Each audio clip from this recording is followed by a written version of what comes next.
মুক্ত বাংলা চাই, ইসলাম মুক্ত ভারত চাই। ভাবতে পারছেন আমি কি বলছি? এত বড় কথা, যে কথাটা একদিকে সংবিধান বিরোধী, আর একদিকে বিভাজন, হিংসা এবং সম্প্রীতিকে নষ্ট করার একটা বিরাট বড় চক্রান্ত। এরপরও আলহামদুলিল্লাহ আমরা মুসলমান, ইসলামের অনুসারী, আমরা যাই করি দেশকে ভালোবেসে এবং সংবিধানকে মান্যতা দিয়েই আমরা কাজ করি। এবং আমার ইসলাম শিখিয়েছে যদি কেউ অন্যায় করে সে দোষী, তার জন্য তার বাপ, তার মা, তার পরিবার, তার অন্য কেউ দোষী নয়। যে অন্যায় করবে সে দোষী। কিন্তু যে কথাটা আমি প্রশ্ন এখানে তুলছি, এত বড় কথা হওয়ার পরও আজকে সেই ব্যক্তিরা পশ্চিম বাংলার বুকেও তো অ্যারেস্ট হয় না, বন্দি হয় না। পুরো দেশ জুড়ে তো চলছে, পুরো দেশ জুড়ে চলছে, কিন্তু আমার বাংলাতেও হচ্ছে, কিন্তু এখনো বন্দি অ্যারেস্ট হয় না। এ থেকে বুঝে নিতে হবে রাষ্ট্রীয়ভাবে ইসলামকে মিটাবার একটা পরিকল্পনা তৈরি করা হয়েছে। কথা কিছু মাথায় ঢুকলো? যদি রাষ্ট্রীয়ভাবে পরিকল্পনা না হতো, তাহলে এই রকম সংবিধান বিরোধী কথা যখনই কেউ বলবে, রাষ্ট্র ও রাজ্যের যারা দায়িত্বপ্রাপ্ত আছে তারা কিন্তু সঙ্গে সঙ্গে তার বিরুদ্ধে ব্যবস্থা নিত। ঠিক না বেঠিক? ইসলামের ওপরে এত রাগ কেন? এবার চলে আসুন, ইসলামকে এত টার্গেট কেন? আমেরিকা ইসলামকে টার্গেট করে, ফ্রান্স ইসলামের নামে মিথ্যাচার করে, টার্গেট করে, ইংল্যান্ডের মসজিদে ঢুকে নামাজিদের ওপরে গুলি করে হত্যা করা হয়, উত্তরপ্রদেশে বোলডোজার দিয়ে মাদ্রাসা ভাঙা হয়, আমার পশ্চিমবাংলায় দুর্গাপুরে বোলডোজার দিয়ে মাদ্রাসা ভাঙা হয়, বিভিন্ন জায়গাতে আসামে মাদ্রাসার উপরে অত্যাচার হয়। এর কারণটা কি? ইসলামকে এত টার্গেট করা হচ্ছে কেন? এর কারণটা বুঝতে গেলে আপনাকে প্রথম জানতে হবে ইসলাম শব্দর মানে কি আর ব্যাপক অর্থ কি। ইসলাম শব্দের ওয়ার্ডের মানে হচ্ছে সালাম থেকে ইসলাম, শান্তি, যার ব্যাপক অর্থ হলো তুমি ওই কাজ করো যে কাজে তুমি এবং সমাজ দুনিয়া আখেরাতের কল্যাণ পাবে। জোরে বলুন সুবহানাল্লাহ। ওই কাজ তুমি করো। এই যে হযরত প্রফেট মুহাম্মদ সাল্লাল্লাহু আলাইহি ওয়াসাল্লাম, তিনি কে? তিনি তো শান্তির নাম, মানবতার নাম, প্রেমের নাম, ভ্রাতৃত্বের নাম, ঐক্যের নাম, সম্প্রীতির নাম, মানব বন্ধনের নাম, এতিমদের সাহারার নাম, বিধবার অধিকারের নাম। এক কথায় যখন নারীদেরকে জেন্ত পুঁতে দেওয়া হতো, হযরত প্রফেট মুহাম্মদ সাল্লাল্লাহু আলাইহি সাল্লাম সেই নারীদের হতে সংগ্রাম করে নারীদের অধিকার যিনি দিয়েছেন তিনি তো মুহাম্মদ সাল্লাল্লাহু আলাইহি ওয়াসাল্লাম। জোরে বলুন সুবহানাল্লাহ। নিশ্চয়ই আপনি একটা কথা প্রায় বলেছি, আবার বলছি, এই যে আপনাদের এই পাশে ভাটপাড়াতে অর্জুন সিং, দেখুন ইসলামের বিরুদ্ধে কত বড় একটা মিথ্যা কথা বলল যে ইসলামে নাকি রেপ করাটা খারাপ নয়। বললেন না নাউজুবিল্লাহ? জোরে বলুন। তো এই কথাটা অর্জুন সিং ইসলামের ওপরে মিথ্যাচার করলো না করলো না? ইসলাম একটা এত বড় ধর্ম, যে ধর্ম একমাত্র আজকের দিন পর্যন্ত চ্যালেঞ্জ দিচ্ছে, দুনিয়ায় কেউ যদি ইসলামের মোকাবেলা করতে চাও আগেই আসো, যুক্তি তর্কে, এলেম কালামে, কিতাবে, বাস্তবে নারীদেরকে যে সম্মান ইসলাম দিয়েছে, এই সম্মানের মোকাবেলায় কেউ যদি আসতে চাও দাঁড়াও। পুরো পৃথিবীকে চ্যালেঞ্জ দিচ্ছে ইসলাম যে আমি যে নারীকে সম্মান দিয়েছি, আমার মোকাবেলায় কেউ দাঁড়াতে পারবে? কিন্তু সেই ইসলামের নামে এত বড় মিথ্যাচার করলো এই বাংলাতে, তার বিরুদ্ধে কোনো ব্যবস্থা হয়েছে? কথা বলুন, তাকে বন্দি করা হয়েছে? তাহলে ভাবুন আজকে আমরা কোন জায়গায় দাঁড়িয়ে আছি, কোন পরিস্থিতিতে দাঁড়িয়ে আছি। আর এটাও আপনাকে বলে যায়, আমার আপনার কওমের মধ্যে কিছু ছেলে আছে, দুনিয়ায় অভাবের জ্বালা হোক বা বদমাইশিতে হোক, ইসলামের কালচার তার মধ্যে নাই, সেই শিক্ষা সেই জ্ঞানও নাই, সভ্যতাও নাই। সমাজের কিছু খারাপ লোকের পাল্লায় পড়ে তার দ্বারা সমাজে এমন কিছু অঘটন ঘটানো হবে প্ল্যান মাফিক করে, ঘটিয়ে দিয়ে পুরো ইসলামের নামে কলঙ্কিত দাগ লাগাবার ষড়যন্ত্রও চলছে।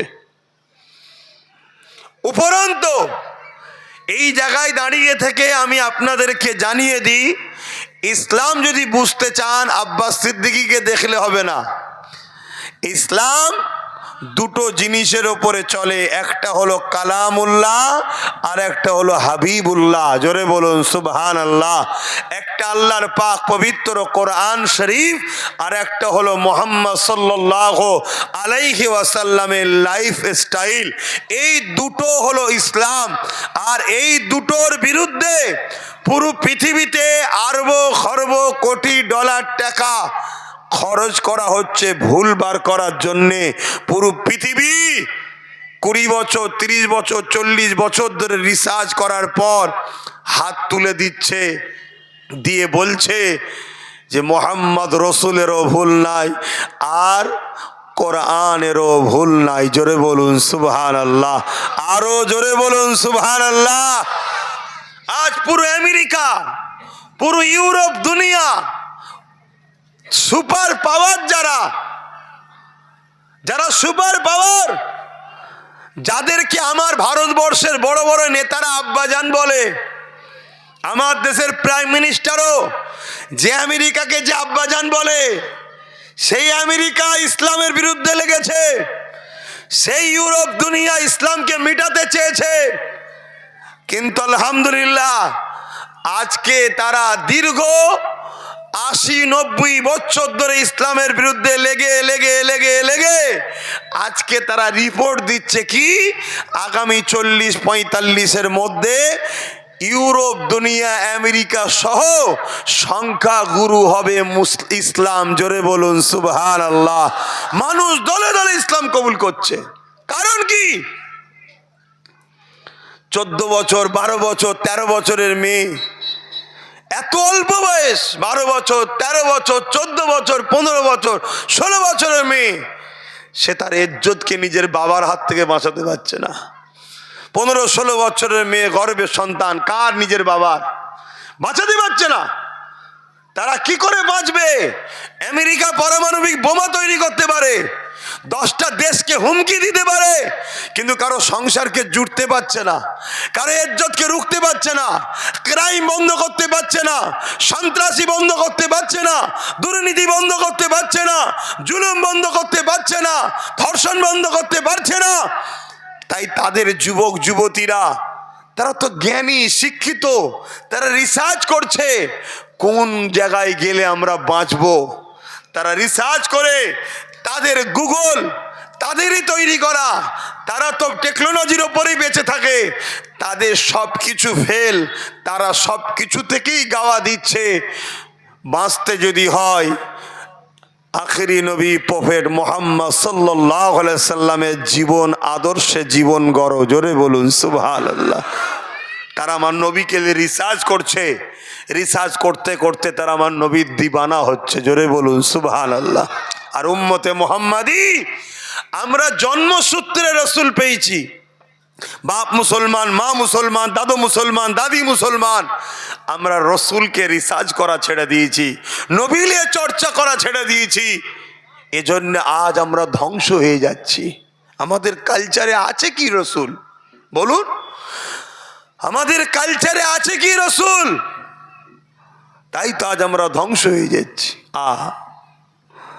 আল্লাহ নবী, নূহ নবী, দয়া নবী, আদর্শ কি ছিল, আমার নবী পাক পৃথিবীর জমিনে ইসলামের বাণী কি করে ছড়ালো। আমার নবী পাক তিনি একা মক্কা জমিনে তিনি বলে দিলেন লা ইলাহা ইল্লাল্লাহ আনা মুহাম্মদ রাসূলুল্লাহ। মক্কা জালিমা বুঝে নতুবা সাইবাতে শুরু করে তারা সবাই আমার নবী পাকের জানে দুশ্মন হয়ে গেল। এই রাসূলুল্লাহ একা মক্কা থেকে শুরু করেছে, মদিনা থেকে শুরু করেছে, 23টা বছরে তামাম পৃথিবীর জমিনে নাই সত্য, সাম্য, শান্তি, ভ্রাতৃত্ব, ভালোবাসা, ইসলামের বাণী আমার নবী পৌঁছে দিয়েছে। কি করে পারলো? তরোয়াল দিয়ে, অস্ত্র দিয়ে, জোর দেখিয়ে? আরে জোর দেখিয়ে একটা ব্যক্তি কি করে পারবে? না, আমার নবী তো পৃথিবীকে জয় করেছে উসওয়াতুন হাসানা, উত্তম আখলাক চরিত্র দিয়ে। জোরে বলুন সুবহানাল্লাহ। উত্তম ব্যবহার দিয়ে, উত্তম প্রেম দিয়ে, উত্তম আখলাক দিয়ে আমার রাসূল পাক সাল্লাল্লাহু আলাইহি ওয়াসাল্লাম পুরো পৃথিবীকে জয় করেছে। তাই তো আল্লাহ কোরআনে বললেন লাকাদ কানা লাকুম ফি রাসূলিল্লাহি উসওয়াতুন হাসানা, সব থেকে উত্তম মডেল করে আমি আল্লাহ মুহাম্মদ সাল্লাল্লাহু আলাইহি ওয়াসাল্লামকে পাঠিয়েছি। আজান দিচ্ছে আপনাদের মহল্লায়? আচ্ছা, আজানটা হয়ে যাক, আমরা জলসা শেষে এখানে নামাজ আদায় করব।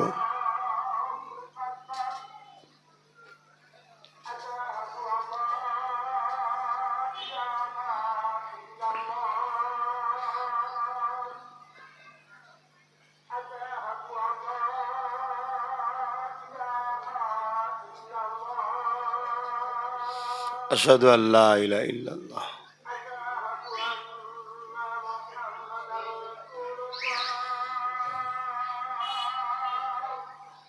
সাল্লাল্লাহু আলাইহি ওয়াসাল্লাম। সাল্লাল্লাহু আলাইহি ওয়াসাল্লাম।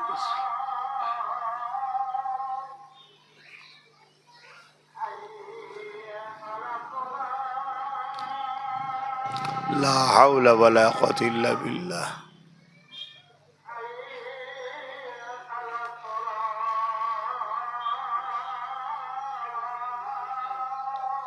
লা হাওলা ওয়ালা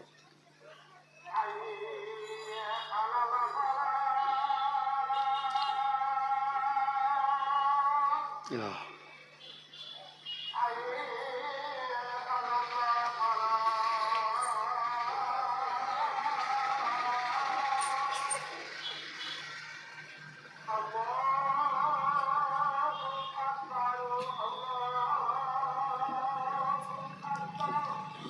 আল্লাহু আকবার, আল্লাহু আকবার।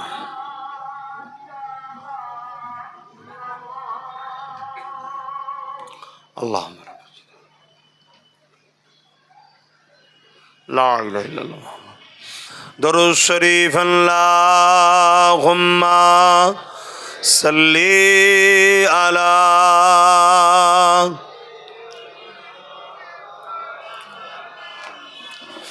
ওয়ালা আলি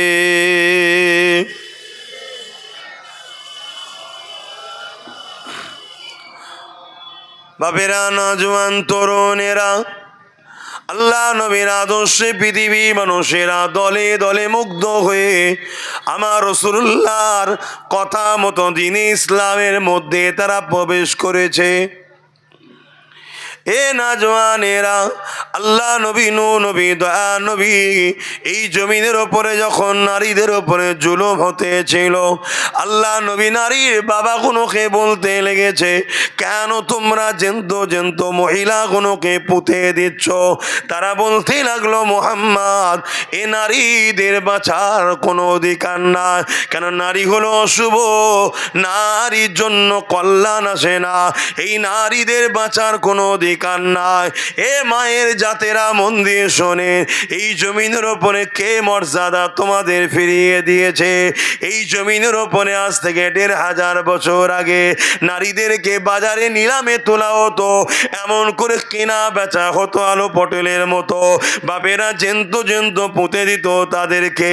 মহান রাব্বুল আলামিনের পাঠানো মুহাম্মদ সাল্লাল্লাহু আলাইহি ওয়াসাল্লাম তিনি জমিনের উপরে নারীর বাবাদেরকে বুঝাতে লাগলেন, না না, যিনি পুত্র সন্তান দেয় তিনি কন্যা সন্তান দেয়, নারী অশুভ নয়। উপরন্তু কারো ঘরে যদি প্রথম কন্যা সন্তান হয়, এর মানে ওই নারীর বাবাকে মহান স্রষ্টা রব্বুল আলামিন শান্তির পয়গাম খবর পাঠায়। তাহলে নারী যদি কোনো সংসারে প্রথম হয়, সেই দাম্পত্য জীবনকে মহান স্রষ্টা খুশির সংবাদ, শান্তির সংবাদ পাঠায়। তাহলে নারী কত বড় নিয়ামত। কিন্তু এটা ১,৫০০ বছর আগে পৃথিবীর কেউ বলেছে? বলুন, ভাবতে হবে।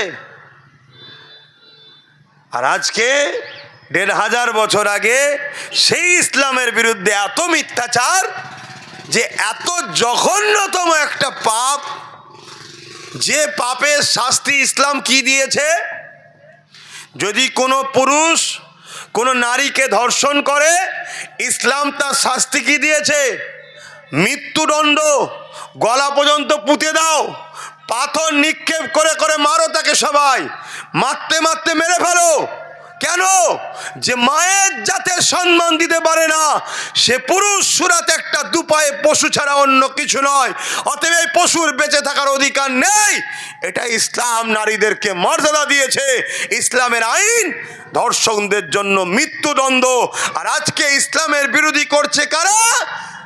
যাদের নিজেদের চরিত্র ঠিক নেই, তারা ইসলামের বিরোধী করছে। আজকে খেয়াল করে দেখুন, যে যে রাজ্যে বিজেপি শাসন চলছে, তার মধ্যে অনেকে রয়েছে ক্যান্ডিডেট হয়ে আছে, পদ পেয়ে আছে, যাদের নামে অলরেডি ধর্ষণের মামলা চলছে। খেয়াল করে দেখুন, আমার রাজ্য তো, আমার তিলোত্তমা বোন এতদিন হয়ে গেল রেপ হয়েছে, জানেন তো না? ভুলে গেছেন? আজকে সেই রেপিস্টদের শাস্তি না দিয়ে রাজ্য সরকার কোটি কোটি টাকা খরচ করছে রেপিস্টদের বাঁচাবার জন্য, সুপ্রিম কোর্টে কেস চালাচ্ছে।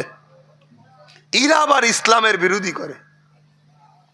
তাহলে বলুন, ইসলামের বিরোধী যারা করবে, তাদের বিরুদ্ধে সত্য কথাটা বলা দরকার আছে না নাই? এটা আওয়াজ দিয়ে বলুন, দরকার আছে না নাই? তো ভাইরা আমার, আল্লাহ রসুল বললেন, কারো ঘরে যদি দুটো কন্যা সন্তান হয়, কটা?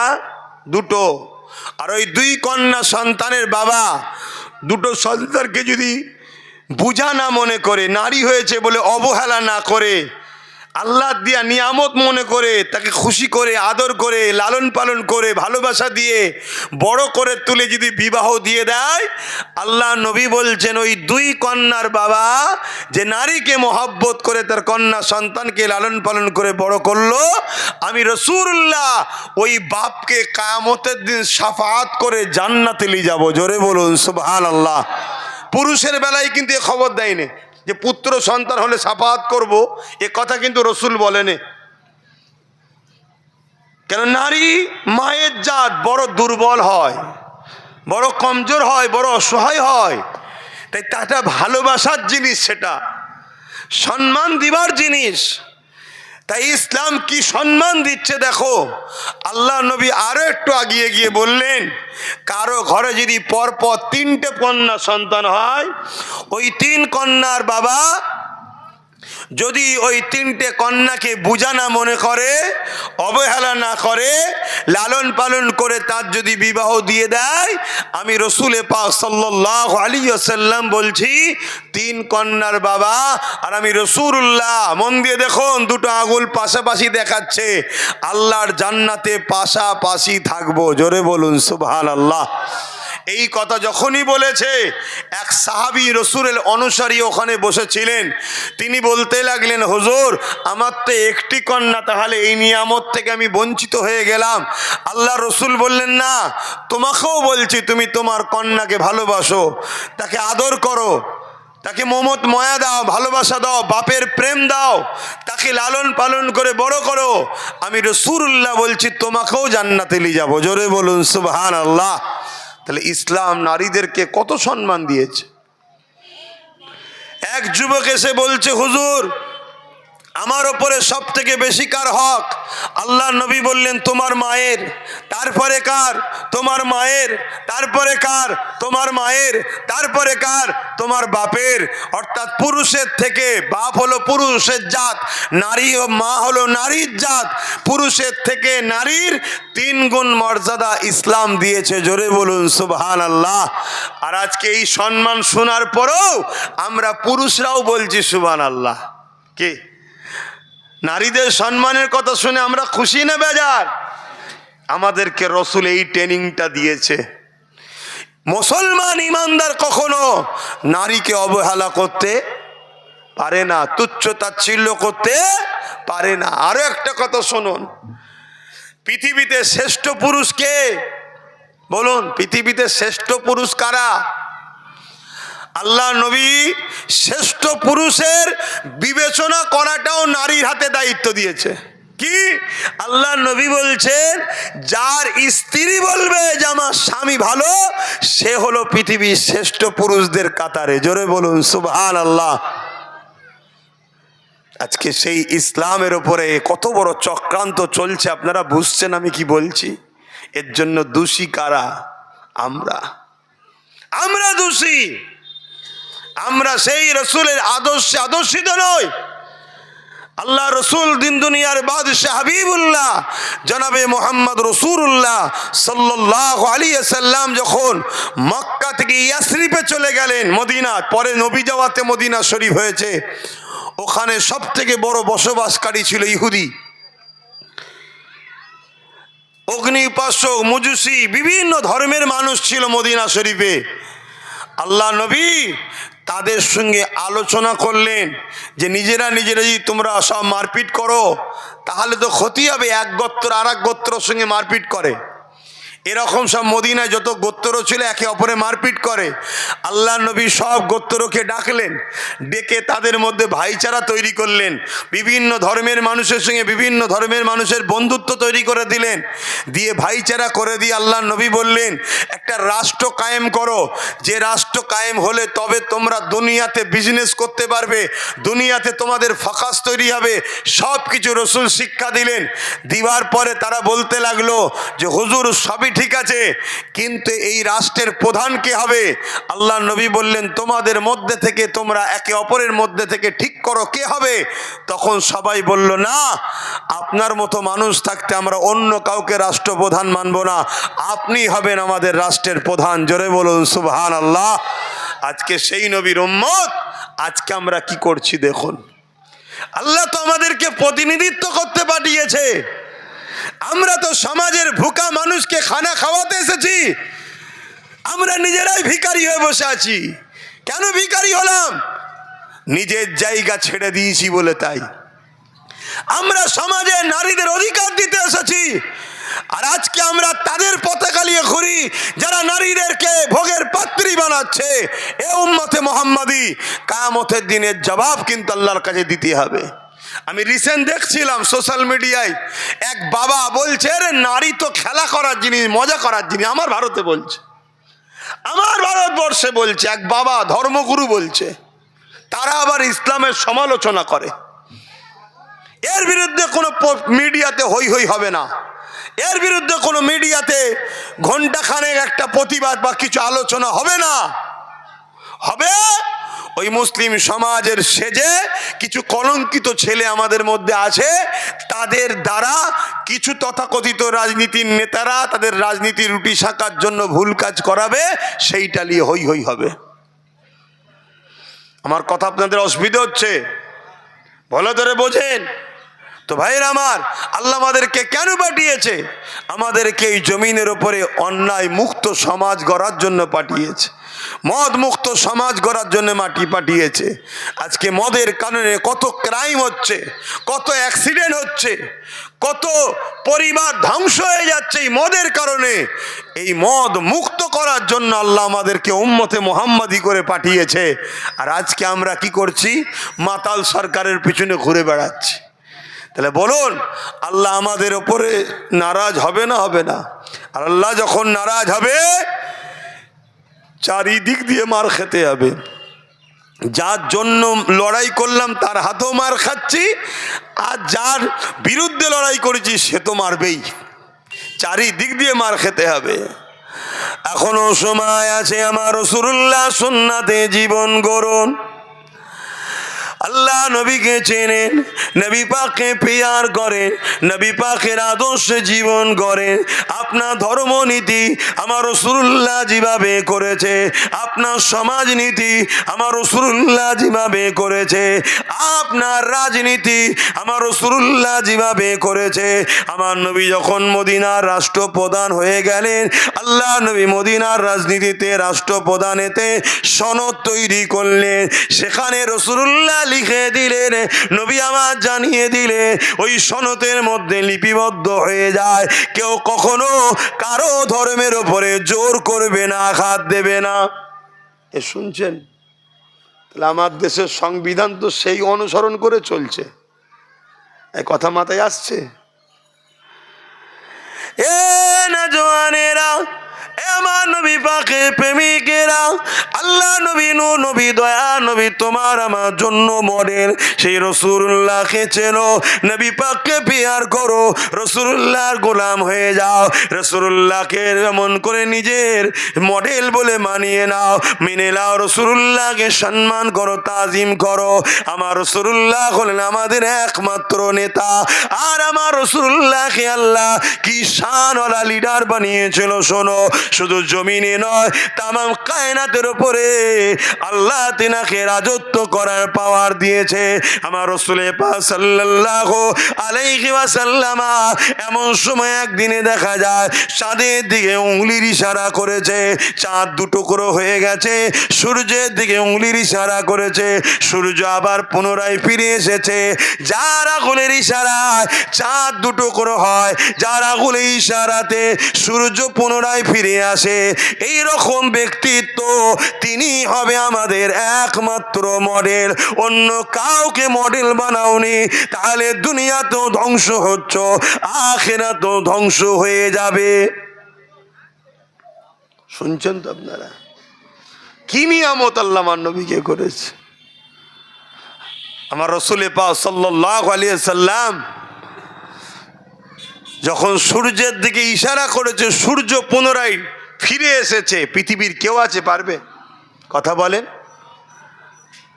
আজকে সেই নবীর বিরুদ্ধে যারা কথা বলে, জানতে হবে এরা সত্যের কাছে পরাজিত হয়ে যাচ্ছে। তাই হিংসাবশত এরা বিরোধী করা ছাড়া দ্বিতীয় কোনো রাস্তা খুঁজে আর পাচ্ছে না। তরুণেরা, এই জমিনের ওপরে রোম থেকে শুরু করে, পারস্য থেকে শুরু করে এই জমিনের ওপরে নানা রকম অত্যাচার জুলুম হতো। এমনকি মক্কাতে একটা মেলা হতো, কাজের মেলা। ওই মেলাতে নারীদেরকে বাজারে তোলা হতো, সেগুলো ধনীরা খরিদ করে নিয়ে যেত, তাদের দেহকে শোষণ করে তাদেরকে হত্যা করে মেরে দিত। আল্লাহ নবী এর বিরোধী করলো, নারী জাতকে সম্মান দিবার কথা যখন বলল, এই কারবার, এই ব্যবসা যারা করত তখনকার সময়ে তারা ক্ষমতার আসনে বসেছিল, তারা এমন করে দেখা যায় আল্লাহ রাসূলুল্লাহর বিরোধী করতে শুরু করলো। আমার নবী পাককে চারিদিক থেকে তারা আঘাত দিতে শুরু করলো, এমনকি আমার নবী পাককে জানে পর্যন্ত মেরে দিবার পরিকল্পনা করলো। তাই আমার নবী পাক লোকালয় ছেড়ে দিয়ে পাহাড়ে চলে গেলে, ওই পাহাড় থেকে এসে মানুষকে বুঝাতে আবার পাহাড়ে চলে যেতে। এ যুবকেরা, তরুণ বোনেরা, বাপেরা, আর সমাজে কিছু ব্যক্তি বেরিয়েছে, তারা আজকে আমার রাসূলুল্লাহর বিরোধী করতে লেগেছে।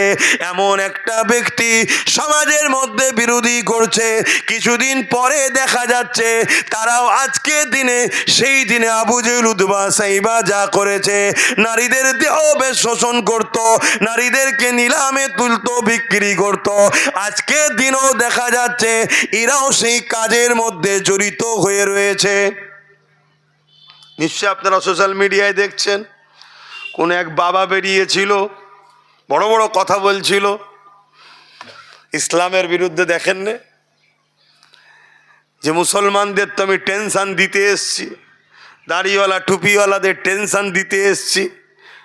লাস্টে দেখা যাচ্ছে সেই বাবারই আড্ডাখানা যেখানে থাকে সেটা খোঁজ নিয়ে দেখা যাচ্ছে নাবালিগ সব বাচ্চা ভর্তি, তাদের দিয়ে নোংরা কাজ করাতো, এই সব ধান্দা ইনকাম করাতো। দেখছেন, ঠিক ইসলামের বিরোধী সেইগুলোই করছে যারা কোনো না কোনো এরকম শয়তানি পাপাচার কাজে জড়িয়ে আছে। তাদের ভয় হচ্ছে ইসলামের আলোতে আমাদের 2 নম্বরই ধান্দানা বন্ধ হয়ে যায়, তাই তারা ইসলামকে মিটাতে চাইছে। কিন্তু আমাদের কি দায়িত্ব নয় ইসলামের পক্ষে দাঁড়িয়ে ইসলাম বিদ্বেষীদের মোকাবেলা করা? দায়িত্ব আছে না নাই? এই মোকাবেলাটা কিভাবে করবেন? সর্বপ্রথম মোকাবেলা হলো আমি ইসলামের আদর্শে জীবন গড়ব। ইসলাম যে খাদ্যকে অপছন্দ করে আমি সে খাদ্য খাবো না। ইসলাম ঘুষকে অপছন্দ করে, আমি ঘুষ দেবো না, ঘুষ নেবো না। ইসলাম নেশাকে অপছন্দ করে, আমি নেশা জাতীয় দ্রব্য বিক্রি করব না, নেশা জাতীয় দ্রব্য খাবো না। ইসলাম যেগুলোকে অপছন্দ করেছে সেগুলোকে ত্যাগ করতে হবে, যেগুলোকে বাস্তব ইসলাম পছন্দ করে সেগুলোকে জীবনের মধ্যে আনতে হবে। প্রথমে যদি নিজে ইসলামের রঙে রঙিন হই তাহলে দেখবেন এমনি এমনি হাজারো জালিম শেষ হয়ে যাবে। প্রথম কাজ হলো এটা। দ্বিতীয় কাজ হলো আমার নবী, সাহাবা, হুজুররা যেভাবে জালিমদের বিরুদ্ধে লড়াই করেছে আমাদেরকেও লড়াই করতে হবে না? হবে না? আওয়াজ দিয়ে বলুন, করা দরকার আছে না নাই? আর এখানেও একটা কথা বলে যায়, মনে রাখবেন, আমার রাসূলুল্লাহ কোনোদিন কোনো ধর্মের বিরুদ্ধে লড়াই করেনি। এটা মাথায় রেখে দেবেন। আমার রাসূলুল্লাহ টোটাল লাইফে অনেক কটা লড়াই রাসূলুল্লাহ করেছেন, একটা লড়াই রাসূলুল্লাহ করেনি কোনো ধর্মের বিরুদ্ধে। রাসূলুল্লাহ যতগুলো লড়াই করেছে জালিমের বিরুদ্ধে, মজলুমের পক্ষে। জোরে বলুন সুবহানাল্লাহ। গরিবের পক্ষে, এতিমের পক্ষে, বিধবার পক্ষে, অসহায়ের পক্ষে, মজলুমের পক্ষে দাঁড়িয়ে রসুল লড়াই করেছে। সন্ত্রাস, জালিম, অত্যাচারী, মানবতা বিরোধী যারা, তাদের বিরুদ্ধে রাসূলুল্লাহ লড়াই করেছে। তাহলে আমাদের এই লড়াইয়ের দরকার আছে না নাই? এই লড়াই করতে হবে। আজকে আমরা অনেকে মনে করি আমি ভালো কাজ করি জান্নাতে চলে যাব। ভালো কাজ শুধু করে জান্নাতে যাওয়া যাবে না, অন্যায়ের বিরুদ্ধে লড়াই করতে হবে, ভালো কাজ করতে হবে। দুটো কাজ আল্লাহ দিয়েছে। কুনতুম খায়রা উম্মাতিন উখরিজাত লিন-নাস তা'মুরুনা বিল মা'রুফ ওয়া তানহাউনা আনিল মুনকার। শুধু ভালো কাজ করো আল্লাহ বলে রে, ভালো কাজ যেমন করতে হবে অন্যায়কে মিটাতেও হবে। এর নাম হলো ইসলাম। জোরে বলুন সুবহানাল্লাহ। কথা মাথায় ঢুকছে? আজকে একসাথে আমরা প্রতিবেশী, ধরুন 50-60 বছর ধরে কম বেশি আছেন তো নাকি আশপাশে একসাথে। এখন দেখা যাচ্ছে আপনাদের আশপাশে কোনো অমুসলিম বা মতুয়াকে দেখা যাচ্ছে ভাইদেরকে পরে কেউ জুলুম করছে, তার নাগরিকত্ব কেউ জোর করে কেড়ে দিচ্ছে। তুমি মুসলমান যদি মনে করো যে ওটা অন্য ধর্মের মানুষ, ও নাগরিকত্ব যাচ্ছে, যাও, তাহলে তুমি কিন্তু ঠিক মুসলমান হতে পারলে না। ও মুসলমান কি অমুসলমান ওটা তোমার বিষয় না, ওই হিসাবটা স্রষ্টা নেবে। কিন্তু মানুষ তোমার স্রষ্টার সৃষ্টি, সে বিপদে পড়েছে, তাকে তোমার সাথ দিতে হবে। এটা ইসলাম শিখাচ্ছে। জোরে বলুন সুবহানাল্লাহ। আর এটাও বলছি, কেউ যদি মনে করে যে আমরা বিপদে পড়লে তো সাথ দেয় না, সেটাও তোমার জানার প্রয়োজন নাই। কেন তোমার ধর্ম শিখিয়েছে আল্লাহর দয়া যদি তুমি পেতে চাও, আল্লাহর সৃষ্টির উপরে দয়া করো। কথা কিছু বুঝে আসছে? তার কি আছে আমি জানি না, সে কেন দেয়নি সেটাও জানি না, আমার জানার প্রয়োজনও নাই। তুমি আমার কওমের মানুষ, তোমাকে আমি জানাচ্ছি, কোনো মানুষ যদি বিপদে পড়ে, সে মুসলিম হোক আর অমুসলিম হোক, তার পাশে দাঁড়িয়ে তার বিপদ মুক্ত করার নামও ইসলাম। জোরে বলুন সুবহানাল্লাহ। আল্লাহ যেমন আমাদেরকে নামাজ দিয়েছে, আল্লাহ যেমন আমাদের জন্য রোজা দিয়েছে, আল্লাহ যেমন আমাদেরকে মালদারদেরকে হজ দিয়েছে, মালদাদিওকে শতকরা 2.5 টাকা, ইমানদারদিওকে জাকাত দিবার জন্য ইমানদার গরিবদের জাকাত দিতে হবে, এই যেমন নিয়ম ইমানদার ধনীদের দিয়েছে, সেই আল্লাহ আমাদেরকে শিক্ষা দিয়েছে, কেউ ক্ষুধার্ত থাকলে তাকে খানা খাওয়াও, কেউ অসহায় থাকলে তাকে আশ্রয় দাও, কারো বস্ত্র না থাকলে বস্ত্র দাও, কেউ যদি সাহারা চাই তাকে সাহারা দাও। এ যুবকেরা, তরুণেরা, বাপেরা, এটাও ইসলামের নাম, এটাও ইসলামের কাজ। রাসূলুল্লাহ সুন্নাত যেমন টুপি পরা, রাসূলুল্লাহ সুন্নাত যেমন দাড়ি রাখা, রাসূলুল্লাহ সুন্নাত যেমন দস্তখান বিছিয়ে খাওয়া, রাসূলুল্লাহ সুন্নাত যেমন মাথায় কাঙ্কি দিয়া, রাসূলুল্লাহ সুন্নাত এগুলো যেমন, এ যুবকেরা, তরুণেরা, বাপেরা, ঠিক তেমনই এর থেকেও বড় সুন্নাত হলো গরিব দুঃখীদের পক্ষে দাঁড়িয়ে জালিমদের বিরুদ্ধে লড়াই করা। এই লড়াইয়ে যদি তোমার জীবন চলে যায়, আল্লাহ রসুল জানিয়ে দিয়েছে তুমি বেহিসাব জান্নাতে পেয়ে যাবে।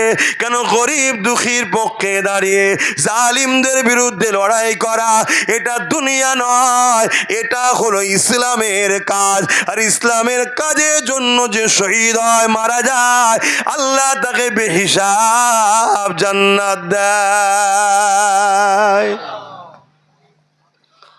কিন্তু এই সব আলোচনাগুলো তো বন্ধই হয়ে গেছে। কি গো, অসুবিধা হচ্ছে আপনাদের? এসব আলোচনা তো বন্ধই হয়ে গেছে। এখন শুধু আলোচনা হয় এই করো এত নেকি, এই করো এত নেকি, এই করো এত নেকি, আর লাস্টে তার ব্যবহারে, তার আখলাকে, তার পাতা পাড়া প্রতিবেশী সব বেজার। আল্লাহ নবী বলেছেন ওই ব্যক্তি কখনো জান্নাতে যাবে না যার মুখ দ্বারা, যার হাত দ্বারা তার প্রতিবেশী দুঃখিত বেজার হয়ে থাকে। তাহলে প্রতিবেশীর একটা হক আছে না নাই? ওটাকেও খেয়াল রাখতে হবে। ঠিক যেমন নামাজের টাইমে নামাজ।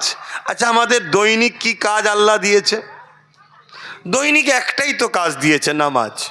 কি বাকি তাহলে কি আর কোনো কাজ নেই? হালাল ইনকাম করাটা কি আল্লাহর ইবাদত নয়? কথা বলছে না তো। হালাল ইনকাম করাটা কি আল্লাহর ইবাদত না? ইবাদত নয়। আপনি কোনো লোককে ভালো বেগুনের সঙ্গে কানা বেগুন দিয়ে দিচ্ছেন বুকা বানিয়ে, এটা কি হালাল ইনকাম হলো? আপনি দেখছেন কানাগুনোকে বাদ দিলে হয়তো আমার 200 টাকা লস হবে, তারপরেও কিন্তু না, আমি মানুষকে ঠকাবো না, এই নিয়ত করে আপনি হালাল ইনকাম করলেন। যখন ভালোটা দিলেন যে ভাই আমার এই জিনিস আছে ভালো, ভাই এটা 200 টাকা কিলো বুঝাবার জন্য বলছে, আর এই কানাগুনো আছে এটা 50 টাকা কিলো, দুটোকে আলাদা করে বিক্রি করলেন। একসাথে দিতে পারতেন, আপনি দিলে হয়তো দুটোই 200 টাকা করে চলে যেত। আপনি তা না করে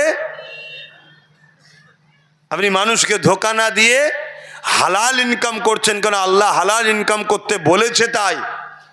তাহলে ওই ইনকামটাও যতক্ষণ করবেন, এই পথে যতক্ষণ থাকবেন, এটাও জেনে রাখবেন আপনি আল্লাহর ইবাদতের মধ্যেই আছেন, আল্লাহর রাস্তাতেই আছেন। জোরে বলুন সুবহানাল্লাহ। আমার কথা নিতে পারছেন তো নাকি? না হুজুরের ছেলে বলছে বলে শুধু এক ধারতে লিজেচ্ছেন? আপনি ধরুন হালাল ইনকামের জন্য আপনি কলকাতায় যাচ্ছেন, যে যাই ওখানে খাটাখুটি করি, এখানে এলাকায় রেল স্টেশনে মুটেগিরি করতে লজ্জা লাগবে, আমি কলকাতায় চলে যাই, কেউ দেখতে পাবে না, ওখানে যে মুটেগিরি করে খাবো তো হারাম খাবো না, হালাল খাবো, এই নিয়েতে আপনি যাচ্ছেন। আপনার প্রতিটা কদমে কদমে আল্লাহ নেকি দেবে। আপনি যদি হেঁটে না যান, গাড়িতে যাবেন, গাড়িতে যত রাস্তা যাচ্ছেন যত কদম হবে প্রত্যেকটা কদমে আল্লাহ নেকি দেবে। যতক্ষণ আপনি হালাল ইনকামের রাস্তায় থাকবেন জানবেন আল্লাহর রাস্তায় আছেন। এই অবস্থা যদি মরণ হয় এটা আল্লাহর রাস্তাতেই মরণ হলো। জোরে বলুন সুবহানাল্লাহ। তাহলে এটাও তো ইসলাম নাকি? কোনো বিমার আপনার গ্রামের কেউ আছে, বিমার, প্রতিবেশীর কেউ বিমারে পড়েছে, আপনি তাকে দেখতে যাচ্ছেন, এটা কি আল্লাহর রাস্তায় নয়? এটা কি ইসলাম নয়? এতে কি নেকি নাই? হ্যাঁ, আল্লাহ কিয়ামতের দিনে একদল বান্দাকে উঠাবে, উঠিয়ে জিজ্ঞেস করবে কোথায় যাবে। তারা বলবে আল্লাহ জান্নাতে যাব, নামাজ পড়েছি, রোজা রেখেছি, আপনার ইবাদত করেছি, আমি জান্নাতে যাব। আল্লাহ পাক বলবে বান্দা, দুনিয়ায় যখন আমি বিমারে ছিলাম তোরা আমাকে কি দেখতে এসেছিলিস? বান্দা তো অবাক হয়ে যাবে। আজকে আমরাও তো অবাক হয়ে যাব, কি আল্লাহর আবার কি বিমার হয়? আল্লাহুস সামাদ, তিনি সমস্ত দুর্বল, সমস্ত কমজোর, সব কিছুর থেকে তিনি মুখাপেক্ষী, কিছু জিনিসের নয়, মুখাপেক্ষীহীন। কথা বুঝে আসছে? তাহলে সেই আল্লাহ কিয়ামতের দিন বলবে আমি যখন বিমারে ছিলাম তোরা কি আমায় দেখতে এসেছিলিস? বান্দা তো অবাক হয়ে যাবে, আল্লাহ আপনার আবার বিমার হয় কি করে? আপনি তো বিমার থেকে পবিত্র। আল্লাহ বলবে জানি, কিন্তু তোদের গ্রামের অমুক যখন বিমারে ছিল, অমুক যখন ছিল, তুই কি দেখতে গিয়েছিলিস? তুই যদি তাকে দেখতে যেতিস ওটা আমার বান্দাকে দেখতে যাওয়া হতো। আমি আল্লাহ আমার বান্দার জন দেখতে যেতিস আমার জন্যই যাওয়া হতো। জোরে বলুন সুবহানাল্লাহ। তাহলে আমরা কি বিমারীদের দেখতে যাই? ভাবুন, কিয়ামতের দিনে আল্লাহ কিছু বান্দাকে বলবে তোমরা কোথায় যাবে? তারা বলবে জান্নাতে যাব। আল্লাহ বলবে আমি যখন ক্ষুধার্ত ছিলাম খেতে দিয়েছিলিস, আজকে জান্নাত চাইছিস? আবার বান্দা বলবে আল্লাহ আপনার আবার খিদে লাগে, এটা তো জানতাম না। আল্লাহ বলবে কেন? তোর গ্রামে গরিব ছিল, এতিম ছিল, তারা খেতে পেত না, তুই কি কখনো খোঁজ নিয়েছিস? তাদের খাবার দিয়েছিস? তাদেরকে যদি দিতিস আমার বান্দা তারা, আমি আল্লাহ আমাকেই দেওয়া হতো। জোরে বলুন সুবহানাল্লাহ। তাহলে ভাবুন, এটা কি ইসলাম নয়? কিন্তু এগুলো আমরা ছেড়ে দিয়েছি তো। আমাদের মধ্যে ভাইচারা, আত্মীয়তা, নিজের প্রতিবেশীর মধ্যে ভালোবাসা, নিজের কমের ওপরও ভালোবাসা আমাদের উঠে গেছে। একে অপরের সহযোগিতা করা, একে অপরের পাশে দাঁড়ানো সব বন্ধ হয়ে গেছে।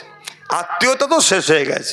আমি আমার কথাও বলছি, আমি অবশ্য জ্বালায় আত্মীয়তা করতে পারি না, আমি সময় কোথা পাই? রাত্রিরে ঢুকি 9টা 10টা 11টায়, আর সকালে রেডি হয়ে বেরোতে হয় 11টা 12টায়।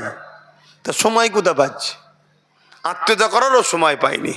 কিন্তু কত মারাত্মক খারাপ জিনিস। হ্যাঁ, কিন্তু কি করব?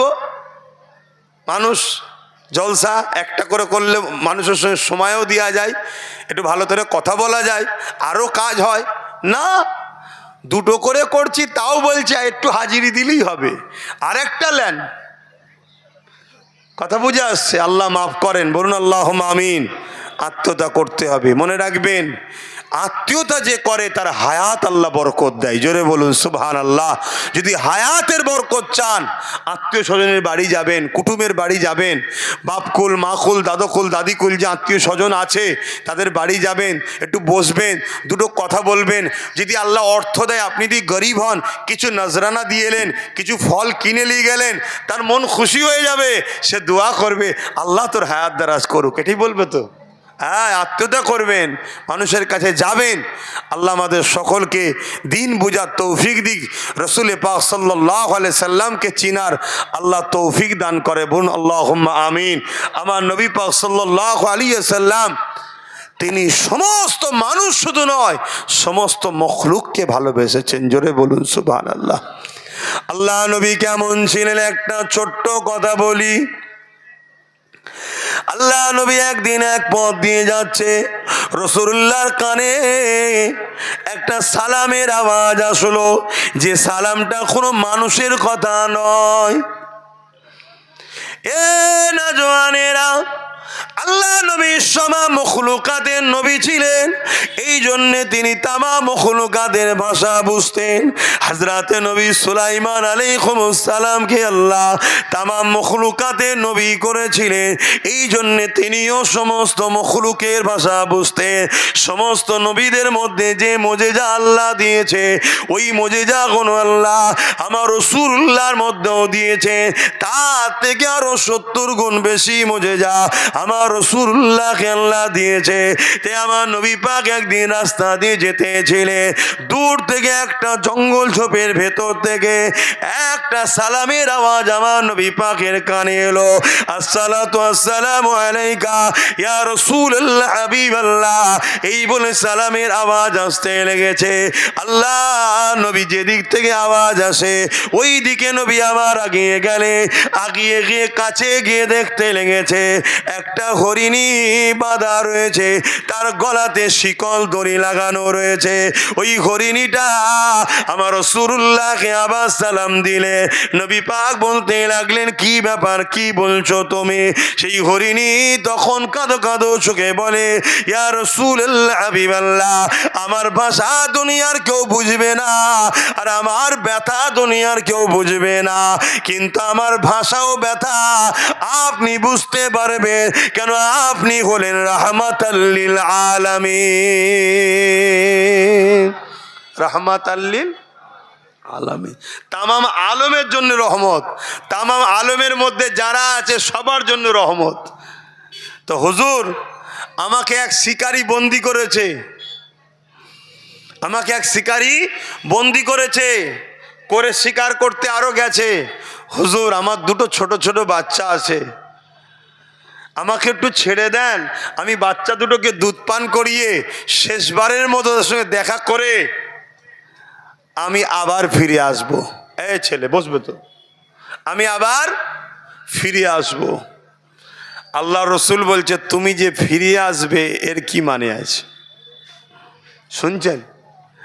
ওই সময় হরিণী বলছে, আমি ফিরে আসবো কি আসবো না, সব থেকে উত্তম আপনি ভালো জানেন। জোরে বলুন সুবহানাল্লাহ, আরো জোরে বলুন সুবহানাল্লাহ।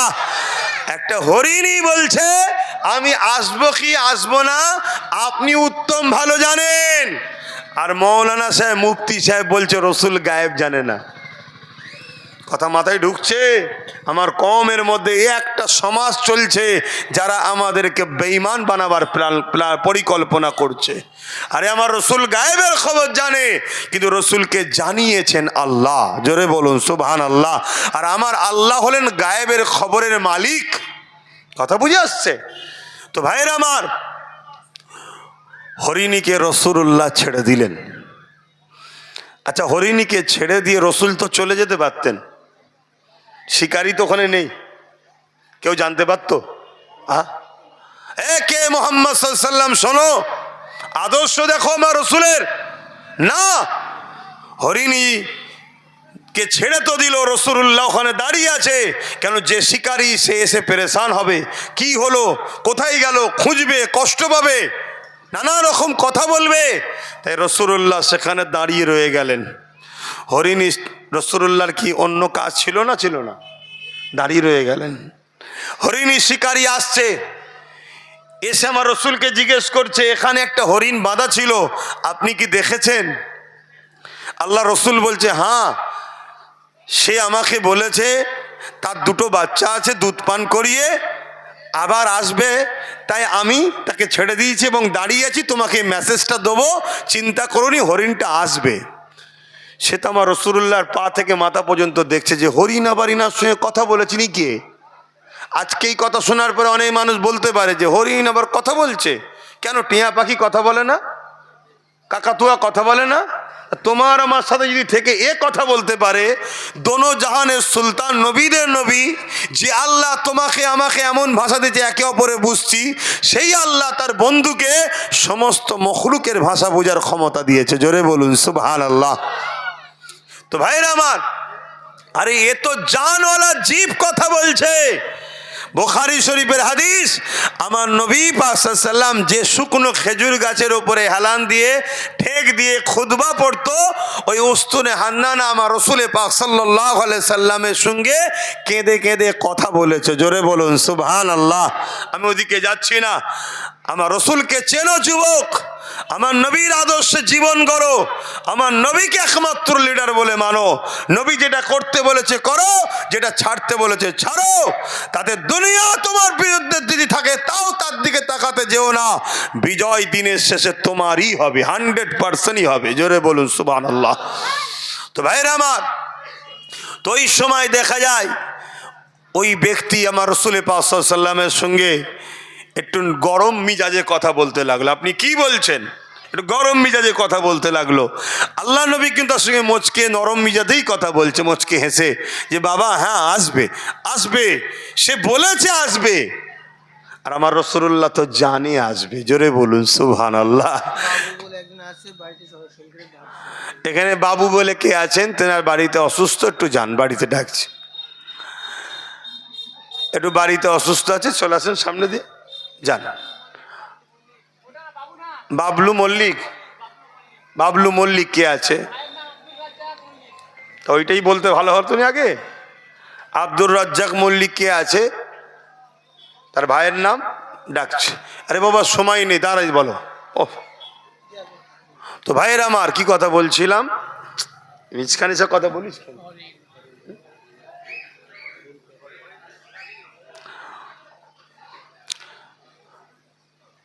কি কথা বলছিল? আমি বহুত দুনিয়া, মানুষটা ছোট আর লোড অনেক।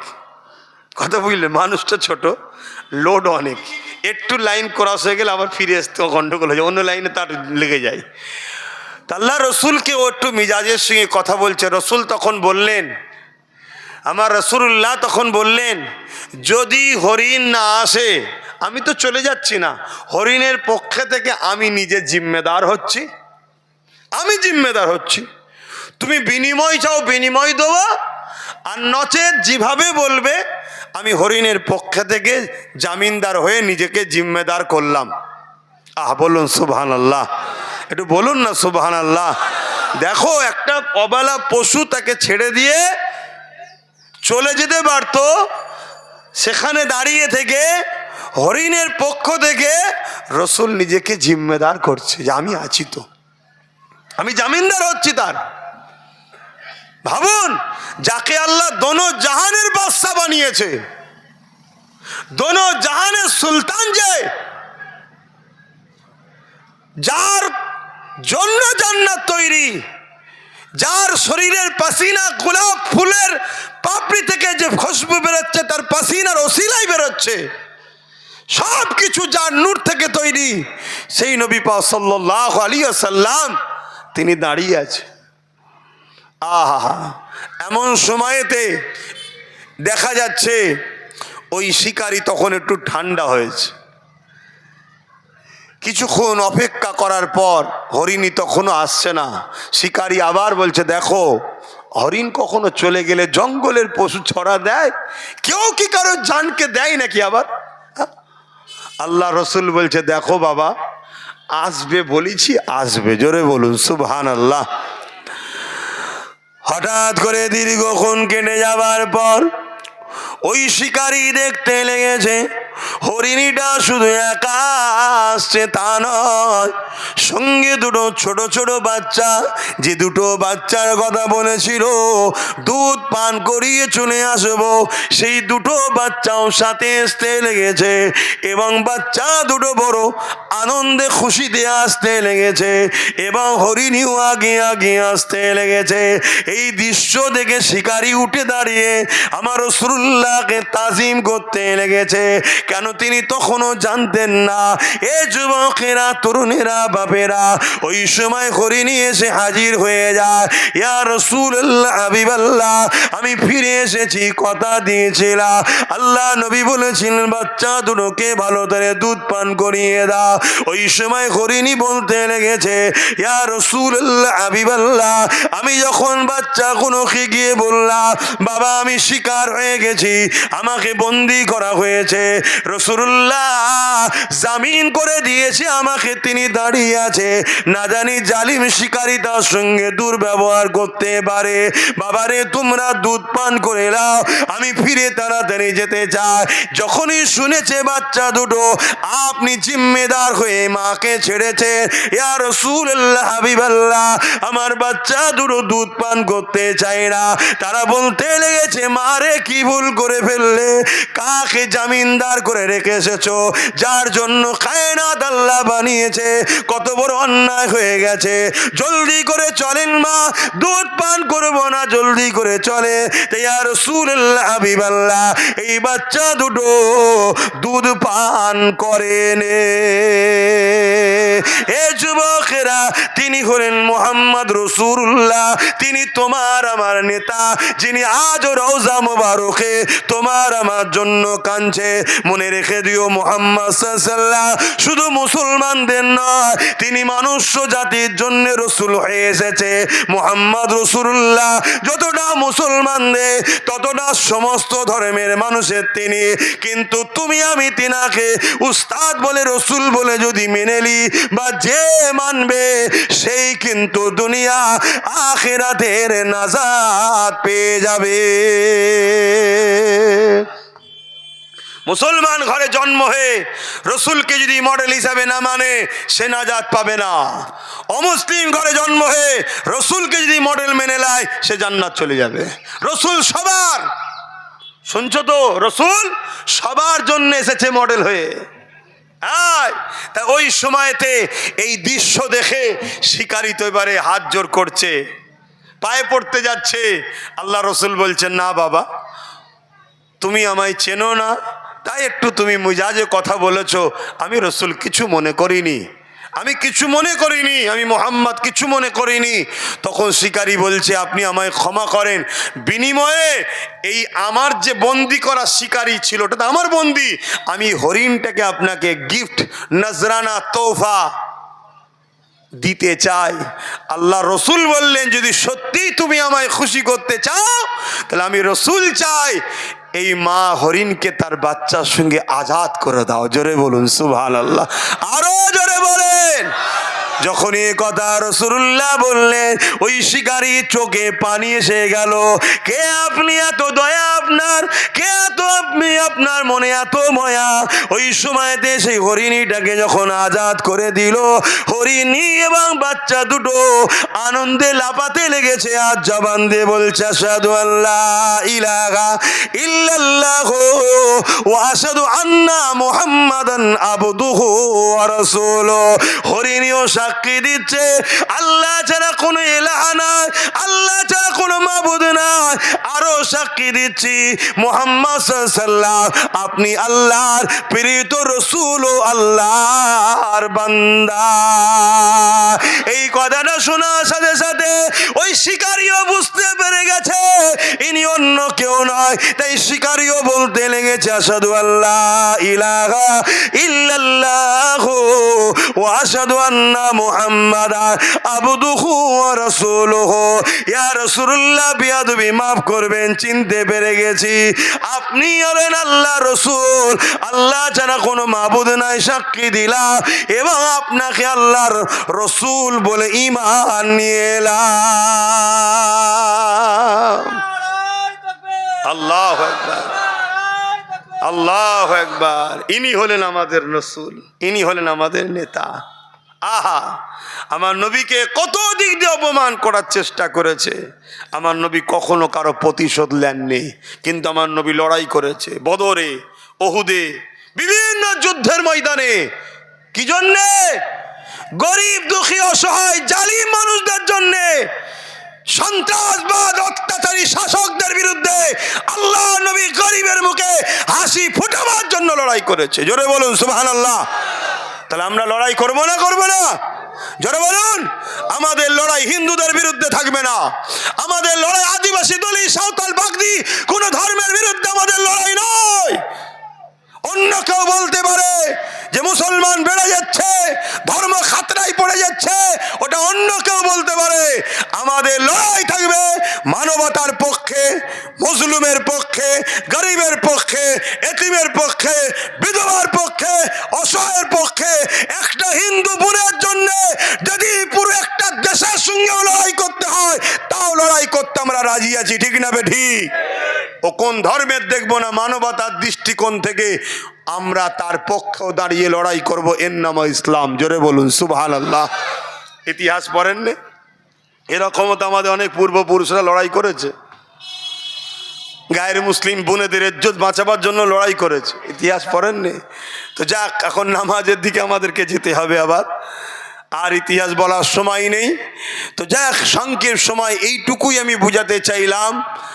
নামাজ, রোজা, দাড়ি, টুপি, হজ, যাকাত, দান, খায়রাত, মসজিদ, মাদ্রাসা, এগুলো আমার ধর্মের, এগুলোর প্রয়োজন আছে না নাই, কিন্তু এটা ব্যক্তি জীবনের। কিন্তু সমাজ জীবনের জন্যে সমস্ত মানুষের পক্ষে আমাদেরকে দাঁড়াতে হবে। অসহায়, দুঃখী, গরিব, সর্বধর্মের, বর্ণের, ভাষার মানুষের পাশে আমাদেরকে দাঁড়াতে হবে। এটাই ইসলাম আমাদেরকে শিখিয়েছে, এটাই আমাদের কাজ। মনে রাখবেন, আল্লাহ রসুল বললেন, কেউ যদি জালিম হয় আর তুমি যদি সেই জালিমকে শক্তিশালী করার জন্য তার সাথ দাও, শুনছেন, তুমি ইসলাম থেকে বেরিয়ে যাবে। কেউ যদি জালিম হয় আর তুমি যদি সেই জালিমকে সাথ দিবা, শক্তিশালী করার জন্য সাথ দাও, তুমি ইসলাম থেকে বেরিয়ে যাবে। আজ একদিকে কেন্দ্র সরকার আর একদিকে রাজ্য সরকার ওয়াকাফের বিরোধী করছে, এটা জুলুম না জুলুম নয়? জোরে বলেন। এদিকে যেমন তাদের সাথ দিলে ইসলাম থেকে বেরিয়ে যাব, পাশাপাশি আজকে দুই সরকারের নেতৃত্ব চলাকালীন নারীদের ইজ্জত আজ বাঁচছে না, কন্টিনিউ নারীদের উপরে জুলুম হচ্ছে, অত্যাচার হচ্ছে, এবং যারা জুলুম করছে তাদেরকে এই হুকুমতরা আবার সেলফ দিচ্ছে, তাদেরকে নিরাপত্তা দিচ্ছে। এটা কি জুলুম না জুলুম নয়? এই জালিমদের পক্ষে দাঁড়িয়ে এ মুসলমান, কখনো তোমরা ইসলামের পক্ষে থাকতে পারবে না। তাই এই জালিমদের বিরুদ্ধে লড়াই করা এটা আমাদের ইমানি দায়িত্ব। দায়িত্ব মনে করে লড়ো, গরিব, দুঃখী, অসহায় মানুষের পক্ষে দাঁড়াও। এটাই আজকে আমার এই সামান্যতম সময়ের মধ্যে কথা। কেন এটা আমার রাসূলুল্লাহর আদর্শ, এটা আমার নবীর জীবন। কেন আমার নবী পাক সাল্লাল্লাহু আলাইহি সাল্লাম 570 খ্রিস্টাব্দে 12 রবিউল আউয়ালে এসেছিলেন, এবং 40 বছর যখন রাসূলুল্লাহর বয়স হয় তখন নবী পাক সাল্লাল্লাহু আলাইহি সাল্লাম দ্বীনের প্রচার শুরু করলেন। এই দ্বীনের প্রচার যখন শুরু করে, আমার নবী পাক সাল্লাল্লাহু আলাইহি সাল্লামের বিরুদ্ধে রোম থেকে শুরু করে, নাজ্জাসী থেকে শুরু করে, পারস্য থেকে শুরু করে আজকের ইরান বলুন, এভাবে সব পৃথিবী জুড়ে জালিম হুকুমতরা আমার রাসূলুল্লাহর বিরুদ্ধে লেগে গেল। আমার নবী পাক সাল্লাল্লাহু আলাইহি সাল্লাম ইনসাফের পক্ষে, মানবতার পক্ষে, গরিবের পক্ষে, সম্প্রীতি, মানব প্রেমের পক্ষে, সাম্যের পক্ষে আমার রাসূল পাক সাল্লাল্লাহু আলাইহি সাল্লাম দাঁড়ালেন। এই বিশাল বিশাল শক্তির মোকাবেলা করে আমার রাসূলের আদর্শে দলে দলে মানুষ রাসূলুল্লাহ ছায়াতলে আসতে লাগলেন। 11টা বছর ধরে জালিম হুকুমতদের বিরুদ্ধে লড়াই করেছে রাসূল। তারপরে নবী পাক গেছেন মেরাজে, ওখানে যাবার পর রাসূলুল্লাহকে আল্লাহ নামাজ দিয়েছে, মনে থাকবে তো? তাহলে আগে জঙ্গল পরিষ্কার করতে হবে, সমাজের অন্যায়, অত্যাচার, জুলুম, রাহাজানি, দুর্নীতিকে বন্ধ করতে হবে। আজ বড় দুঃখ লাগে, এই সমাজের এতিমরা আজকে কত অবহেলিত, এতিমদের উপরে কত অত্যাচার করা হচ্ছে, অথচ রাসূলুল্লাহ বলছে কেউ যদি এতিমদের মাথায় হাত বোলায় সেজন্য আমি রাসূলুল্লাহ আমার মাথায় হাত বোলালো। জোরে বলুন সুবহানাল্লাহ। আল্লাহ নবী বলছে এতিমদেরকে কেউ যদি খানা খাওয়ায় সেজন্য আমি রাসূলুল্লাহ আমাকে খানা খাওয়ালো। জোরে বলুন সুবহানাল্লাহ। কেউ যদি এতিমদের পরনের কাপড় দেয় সেজন্য আমি রাসূলুল্লাহ আমাকে কাপড় দিল। তাই আজ আপনাদেরকে একটা মেসেজ দিয়ে যাচ্ছি, আপনাদেরই দোয়া, আপনাদেরই সহযোগিতায় নলেজ সিটিতে গত বছর থেকে স্কুল চালু হয়েছে। এই বছরে নতুন জানুয়ারি থেকে আবার ভর্তি অলরেডি শুরু হয়ে গেছে, ক্লাস শুরু হবে। 4 থেকে 8 পর্যন্ত ক্লাস চলছে। আপনারা আপনাদের বাচ্চাদের ঘরেও ভর্তি করতে পারেন। বিশেষ করে আমার যেটা ঘোষণা, আপনাদের জানাশোনা কোনো খবর যদি থাকে, কোনো এতিম বাচ্চা যদি কারো থাকে, কোনো খবর জানা এতিম বাচ্চা, তার সাথে আমার একটু যোগাযোগ করান। আমি ওই তিন বাচ্চাকে আমার নলেজ সিটিতে নিয়ে যে তার থাকা খাওয়া জামা কাপড় পড়াশোনার ফিস টিস সব দিয়ে তাকে আমি লালন পালন করে বড় করতে চাই, যাতে করে সে পড়াশোনা করে আগামী দিন হয় ডাক্তার হোক, উকিল হোক, জজ হোক, আইএস আইপিএস হোক। কেন সে আমার সমাজের বাপ নেই মা নেই বলে অবহেলিত হয়ে কালকে দেখা যাবে কোনো দুনিয়ার চক্রান্তকারী নেতাদের হাতের কাঠপুতুল হয়ে সমাজ বিরোধী কাজ করবে, তার দুনিয়াও শেষ হবে, আখেরাতও শেষ হবে। এই এতিম বাচ্চার পাশে যদি আমরা দাঁড়াতে পারি, আমার আখেরাত ভালো হবে, আমার দুনিয়া ভালো হবে, এবং এই বাচ্চাদের একটা সুন্দর জীবন তৈরি হবে। এজন্যে কমসে কম এতটুকু তো করতে পারবেন যে জানাশোনা থাকে একটু যোগাযোগ করান আমার সাথে, কি এইটুকু তো পড়বেন নাকি? হ্যাঁ, অবহেলা করবেন না। তো যাক, সময় তো নেই, নামাজ পড়তে হবে। এখন সালাম পড়বো, ইয়া নবী সালাম।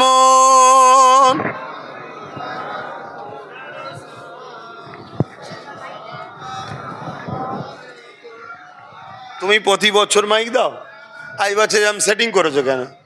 আর পুরো বুক যন্ত্রণা করছে আমার। হ্যাঁ, তোমার উচিত ছিল এই বক্সগুলোকে একটু এরম সাইডে দেওয়া, এর আওয়াজটা হালকা পেলে সুবিধা হতো। তালাল বাদরু আলাইনা মিন শানিয়াতিল ওয়াদাই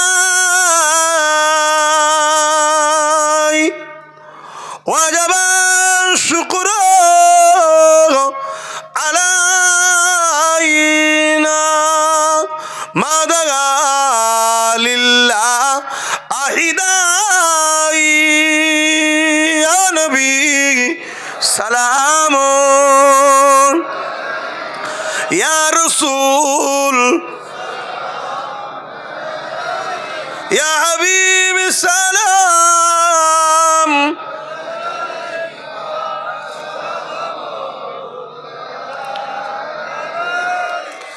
জিবরাইল দিলে এই যে আওয়াজ, খুলে দাও আসমা আনির দুয়ার,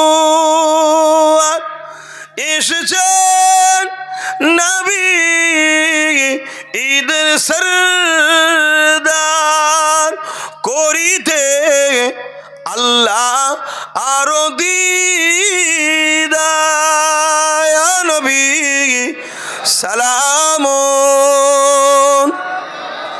ইয়া রাসূল ইয়া হাবিব সালাম সালাওয়াতুল্লাহ। সকলে গায়ে গায়ে বসে, সময় বড় সংক্ষেপ, তারপরও একটা কথা না বলে গেলে নয়, সেটা একটু বলতেই লাগে, কেন এটা দায়িত্ব আছে।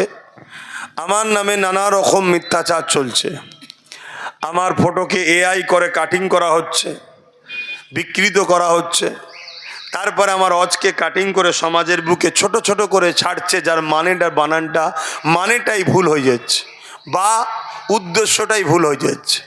তার মধ্যে একটা কথা আপনারা নিশ্চয়ই শুনেছেন, প্রায় জায়গায় বলি, আজকেও বলছি।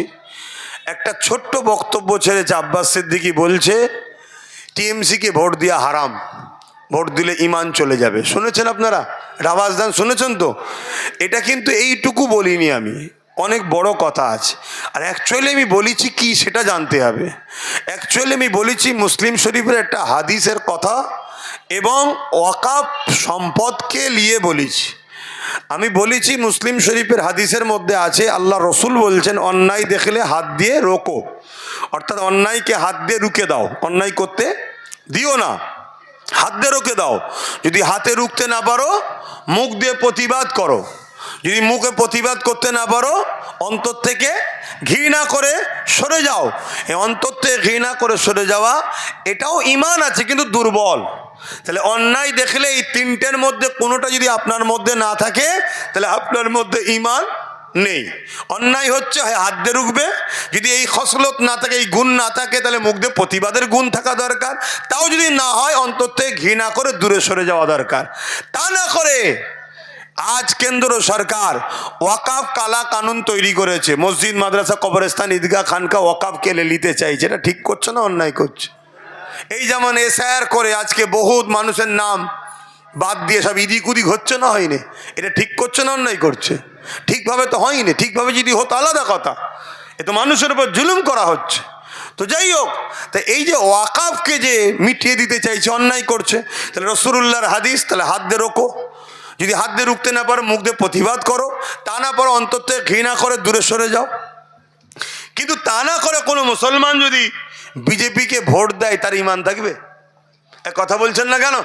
আমি তো এইটা বলেছি, কিন্তু এইটাকে কেটে বাদ দিয়ে দিয়েছে, এটা দেয়নি, দিয়েছে পরের অংশটা।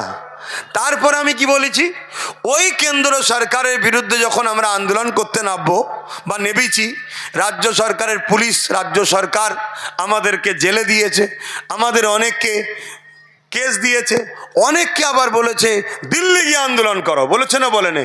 এটা ঠিক করেছে না অন্যায় করেছে? তাহলে অন্যায় দেখলে হাত দিয়ে রুখতে হবে। তাহলে হাত দিয়ে রুখতে না পারো মুখ দিয়ে প্রতিবাদ করো, মুখ দিয়ে প্রতিবাদ না করো অন্তর থেকে ঘৃণা করো। তা না করে যদি কোনো মুসলমান এই ওয়াকাফের বিরোধী সরকারকে যদি ভোট দেয়, তার ইমান থাকবে? এইটা তো আমি বলেছি। আমি এটা বলেছি, রাজ্য সরকার বলছে কোরআন শেষ হয়ে যাবে, উন্নতি শেষ হবে না। কোরআন কি শেষ হয়ে যাবে? তো কোরআন শেষ হয়ে যাবে, যে বলেছে ঠিক বলেছে না অন্যায় করেছে? তাহলে এর কথাকে ফেরত দিতে হবে, না অন্তে প্রতিবাদ করতে হবে, মুখ দিয়ে প্রতিবাদ করতে হবে, হাত দিয়ে রুখতে হবে, না হয় অন্তর থেকে ঘৃণা করে সরে যেতে হবে। তা না করে কোরআন মিটে যাওয়া যে বলবে, তাকে যদি কোনো মুসলমান ভোট দেয়, তার ইমান থাকবে? আমাদের বক্তব্য এইটা ছিল, কিন্তু পুরোটা না দিয়ে আগের অংশ কেটে এইটুকু শুধু দিয়েছে, দিয়ে ছেড়েছে, যাতে করে আমাকে মানুষ ভুল বোঝে। কিন্তু মনে রাখবেন, আগেই বললাম, আল্লাহ রসুল বলেছে যে জালিম হবে জানার পরে তাকে যদি কেউ সাথ দেয় শক্তিশালী করার জন্য, সে ইসলাম থেকে বেরিয়ে যায়। যে ইসলাম থেকে বেরিয়ে যায় তার ইমান থাকে। কথা বলেন। সতর্ক করার দায়িত্ব ছিল, সতর্ক করেছি, আজকেও করলাম। একটু বুঝে বুঝে কাজ করুন। এখন আমার শেষ কথা জানতে চাইছি, কেন্দ্র সরকার ওয়াকাফকে মিটাতে চাইছে হ্যাঁ কি না? এটা আওয়াজ দিয়ে বলুন সবাই। মিটাতে চাইছে তো? এটা ঠিক করছে না জুলুম করছে? রাজ্য সরকার কেন্দ্র সরকারের ওই আইনকে মেনেছে না মানেনি? তাহলে রাজ্য সরকার ঠিক করলো না জুলুম করলো আমাদের সাথে? তাহলে ওয়াকাফের বিরুদ্ধে রাজ্য সরকার হ্যাঁ কি না? বলুন বলুন বলুন। তাহলে কেন্দ্র সরকারও ওয়াকাফের বিরুদ্ধে, রাজ্য সরকারও ওয়াকাফের বিরুদ্ধে। যারা আমার ওয়াকাফের বিরুদ্ধে মসজিদ মাদ্রাসা মিটাতে চায়, তারা জালিম না জালিম নয়? আর জালিম যদি কোনো মুসলমান শক্তিশালী করার জন্য ভোট দেয়, তার ইমান সে ইসলাম থেকে বেরিয়ে যাবে না যাবে না? মিশকাত শরীফের হাদিস, রাসূলুল্লাহর কথা, এটা জানাবার দায়িত্ব ছিল, জানালাম। এই জায়গায় দাঁড়িয়ে থেকে ওয়াকাফকে বাঁচাবার জন্যে নবী বংশের আওলাদ নওশাদ সিদ্দিকী লড়ছে, সুপ্রিম কোর্টে কেস পর্যন্ত এখনও চালাচ্ছে। সেই নওশাদের সাথ দেওয়া দরকার আছে না নাই? তাই আপনাদেরকে বলে যাচ্ছি, তার সাথ দেবেন। কথা শেষ, আসুন দোয়া চাইব আল্লাহর কাছে। সকলে একটু তওবা পড়ি। বিসমিল্লাহির রহমানির রহিম। আল্লাহ তাআলা, আমি জানা অজানা, ইচ্ছা ও ইচ্ছা সকল গুনাহ হইতে তওবা করিতেছি। আস্তাগফিরুল্লাহ রাব্বি মিন কুল্লি জামবি ওয়া আতুবু ইলাইহি। আশহাদু আল্লা ইলাহা ইল্লাল্লাহু ওয়াহদাহু লা শারীকা লাহু ওয়া আশহাদু আন্না মুহাম্মাদান আবদুহু ওয়া রাসূলুহু। লা ইলাহা ইল্লাল্লাহ মুহাম্মাদুর রাসূলুল্লাহ সাল্লাল্লাহু আলাইহি ওয়াসাল্লাম। 5 ওয়াক্ত নামাজ পড়বেন, 1 মাস রোজা রাখবেন, বাপ মার খেদমত করবেন, হালাল খাবেন, হারাম থেকে দূরে থাকবেন, বড়দের সম্মান ছোটদের স্নেহ করবেন। দেশটা ধ্বংস হয়ে যাচ্ছে, খেয়াল রাখেন। শত শেষ কথা, গুনার মাপ আছে। ইসলামের যদি ক্ষতি করেন আর ক্ষতিকারকদের সঙ্গে দল করেন, মাপ নাই। আল্লাহ আমিন।